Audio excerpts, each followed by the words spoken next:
പണ്ടൊക്കെ കുഞ്ഞുങ്ങൾ കരയുമ്പോൾ അമ്മമാരവർക്ക് അമ്മിഞ്ഞ കൊടുക്കുമായിരുന്നു. പിന്നെയും വളർന്നപ്പോൾ കരയുമ്പോൾ കൊടുക്കുന്നത് പലഹാരങ്ങളായി, കുറെ കൂടി വലുതായപ്പോൾ കളിക്കോപ്പുകളായി.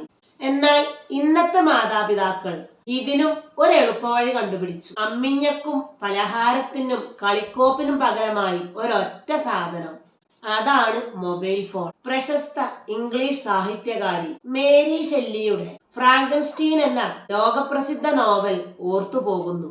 തന്നെ സൃഷ്ടിച്ച ശാസ്ത്രജ്ഞനെ തന്നെ നശിപ്പിക്കാൻ നോക്കുന്ന ഭീകരജീവിയുടെ കഥയാണത്. കൂട്ടത്തിൽ പുരാണത്തിലെ നമ്മുടെ ഭസ്മാസുരനെയും ഓർക്കുക.